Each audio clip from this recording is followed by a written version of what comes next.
आज से हम कक्षा 12 की एनसीईआरटी शुरू करेंगे। आरओ भाग 2, जो कक्षा 12 के विद्यार्थियों के साथ साथ केवीएस पीजीटी अध्यापक की जो जितनी भी वैकेंसी आती हैं उनके लिए भी उपयोगी रहेगी। इसमें हम एक एक करके एक एक पाठ पढ़ेंगे। जैसे इस पुस्तक में 2 खंड है, काव्य खंड और गद्य खंड। काव्य खंड में 10 चैप्टर लगे हुए हैं और गद्य खंड में 8 चैप्टर लगे हुए हैं। हम 2 क्लास में एक चैप्टर को ख़त्म करेंगे, जिसमें पहली क्लास में हम लेखक का परिचय और उनकी मुख्य रचनाओं को देखेंगे और दूसरी क्लास में हम कविताओं के भावार्थ को देखेंगे। सबसे पहले हम पाठ शुरू करते हैं। पहला पाठ है हरिवंश राय बच्चन का। आप सभी इनसे परिचित होंगे। मैं बता दूं कि अमिताभ बच्चन जी के पिताजी एक बहुत बड़े लेखक हुए हैं जिनका नाम है हरिवंश राय बच्चन। इनका जन्म सन 1907 में इलाहाबाद में हुआ।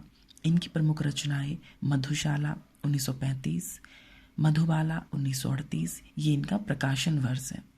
मधु कलश 1938, निशा निमंत्रण, एकांत संगीत, आकुल अंतर, मिलन यामिनी, सतरंगिनी, आरती और अंगारे, नए पुराने झरोखे, टूटी फूटी कड़ियाँ, ये इनके काव्य संग्रह हैं। क्या भूलूं क्या याद करूं, नीड़ का निर्माण फिर, बसेरे से दूर, 10 द्वार से सोपान तक, ये आत्मकथा के 4 खंड हैं। आप इस तरह से याद कर सकते हैं। इनकी आत्मकथा को 4 खंडों में विभक्त किया हुआ है। पहले खंड का नाम है क्या भूलूं क्या याद करूं, दूसरे खंड का नाम है नीड़ का निर्माण फिर, और तीसरे खंड का नाम है बसेरे से दूर, और लास्ट और चौथा खंड इनका है 10 द्वार से सोपान तक। ये इनकी आत्मकथा के 4 खंड है। इनकी अन्य रचनाएं हेमलेट, जनगीता, मैकबेथ अनुवाद, प्रवासी की डायरी है। इनका पूरा वाङ्मय बच्चन ग्रंथावली के नाम से 10 खंडों में प्रकाशित हुआ है। इनकी मृत्यु सन 2003 में मुंबई में हुई। ये कहते हैं, पूर्व चलने के बटोही बाट की पहचान कर ले, कि एक बार चलने से पहले अपने रास्ते को सुगमता पूर्वक जांच लें, उसकी पहचान कर लें कि हमें किस पथ पर, किस रास्ते पर चलना है। 1942 से 1952 तक इलाहाबाद विश्वविद्यालय में प्राध्यापक के रूप में इन्होंने कार्य किया। आकाशवाणी के साहित्य कार्यक्रमों से संबंध रहे। फिर विदेश मंत्रालय में हिंदी विशेषज्ञ का पदभार इन्होंने संभाला। दोनों महायुद्धों के बीच मध्य वर्ग के विक्षुब्ध विकल मन को बच्चन ने वाणी का वरदान दिया। इन्होंने उस संपूर्ण जनता, उस जन के बीच में रह करके किस तरह से उसको एक वाणी दी। प्रथम और द्वितीय विश्व युद्ध के बीच में एक ऐसा दौर आया जब मनुष्य मनुष्य के लिए वरदान न होकर अभिशाप साबित हुआ, एक दूसरे की मृत्यु का कारण बना। उन्होंने छायावाद की लाक्षणिक वक्रता के बजाय सीधी सादी जीवंत भाषा और संवेदना सिक्त गेय शैली में अपनी बात कही, गा करके, गेय शैली गा करके, गीतों के माध्यम से अपनी बात को कहा। व्यक्तिगत जीवन में घटी घटनाओं की सहज अनुभूति की ईमानदार अभिव्यक्ति बच्चन के यहाँ कविता बनकर प्रकट हुई। यह विशेषता हिंदी काव्य संसार में उनकी विलक्षण लोकप्रियता का मूल आधार बनी। मध्ययुगीन फारसी के कवि उमर खय्याम का मस्तानापन हरिवंश राय बच्चन की प्रारंभिक कविताओं, विशेषकर मधुशाला में एक अद्भुत अर्थ विस्तार पाता है। जीवन एक तरह का मधु कलश है, मधु से भरा हुआ एक कलश है, घड़े के समान है। दुनिया मधुशाला है, कल्पना साकी और कविता का प्याला, जिसमें डालकर जीवन पाठक को पिलाया जाता है। कविता का एक घूंट जीवन का एक घूंट है। पूरी तन्मयता से जीवन का घूंट भरें, कड़वा खट्टा भी सहज भाव से स्वीकार करें। जैसे आप समझ सकते हैं, जीवन हमेशा एक सा नहीं चलता है, उसमें उतार चढ़ाव चलते हैं। अगर जीवन एक सीधी रेखा में हो जाए तो हम उसे जीवन नहीं कहेंगे, उसमें कभी सुख आएंगे, कभी दुख आएंगे, कभी लाभ होगी, कभी हानि होगी, कभी हमारे कार्यों से हमारा मन उछट जाएगा, किसी भी कार्य में नहीं लगेगा। तो हमेशा जीवन एक सा नहीं चलता है। हरिवंश राय बच्चन की कविताओं में हमें ये चीज़ें देखने को मिलती है। एक जीवन जीने का नया तरीका इनकी कविताओं में देखने को मिलता है। पूरी तन्मयता से जीवन का घूंट भरे, कड़वा खट्टा भी सहज भाव से स्वीकार करें तो अंततः एक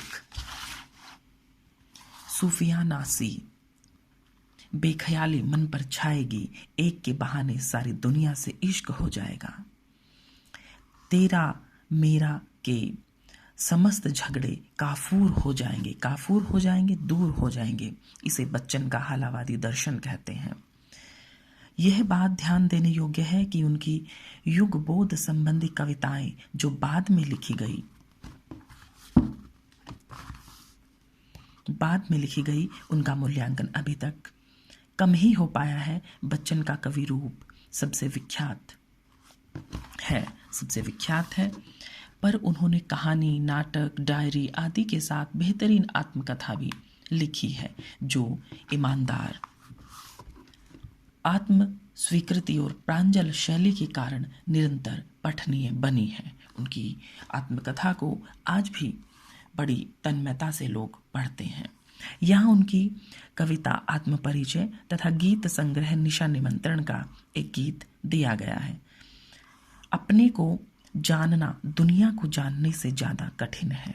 समाज से व्यक्ति का नाता खट्टा मीठा तो होता ही है, जग जीवन से पूरी तरह निरपेक्ष रहना संभव नहीं। दुनिया अपने व्यंग बाण और शासन प्रशासन से चाहे जितना कष्ट दे और देती भी है, पर दुनिया से कटकर मनुष्य रह भी तो नहीं पाता, क्योंकि उसकी अपनी अस्मिता, अपनी पहचान का उसका परिवेश ही उसकी दुनिया है।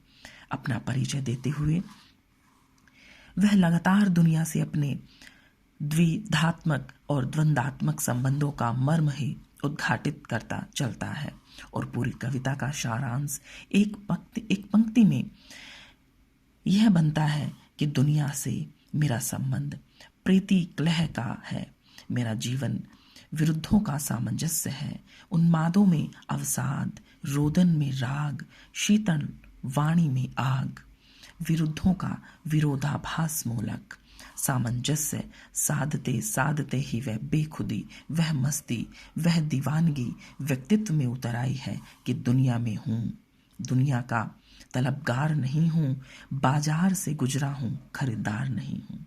एक बार फिर से सुनिए। दुनिया में हूँ, दुनिया का तलबगार नहीं हूँ, बाजार से गुजरा हूँ, खरीदार नहीं हूँ। जैसा कुछ कहने का ठस्सा पैदा हुआ है, यह ठस्सा ही छायावादोत्तर गीति काव्य का प्राण है। किसी असंभव आदर्श यूटोपिया की तलाश में सारी दुनियादारी ठुकराकर उस भाव से दुनिया से इन्हीं कोई वास्ता नहीं था। प्रीति क्लह का यही वितान और विरोधाभास का यह विग्रह इन्हें गीत में प्रकृति के दैनिक परिवर्तनशीलता के संदर्भ में प्राणी वर्ग विशेषकर मनुष्य के धड़कते हृदय को सुनने की काव्यात्मक कोशिश है। बहुत ही सरल सर्वानुभूत बिंबों के जरिए किसी अगोचर सत्य की रूहानी छुअन महसूस करा देने वाले बच्चन की जो अलग विशेषता है, वह गीत उनका एक बेहतर नमूना है। किसी प्रिय आलंबन या विषय से भावी साक्षात्कार का आश्वासन ही हमारे प्रयास के पगों के गति में चंचल तेजी भर सकता है, अन्यथा हम शिथिलता और फिर जड़ता को प्राप्त होने की अभिषिक्त हो जाते हैं। गीत इस बड़े सत्य के साथ समय के गुजर जाने के एहसास में लक्ष्य प्राप्ति के लिए कुछ कर गुजरने का जज्बा भी लिए हुए हैं। ये कविता हम अगली क्लास में पढ़ेंगे। अगर आपको ये वीडियो अच्छा लगा है तो लाइक करें, कमेंट करें और सब्सक्राइब करें मेरे चैनल को, और आगे इस तरह की वीडियो पाने के लिए बेल आइकन को दबाना ना भूलें। धन्यवाद।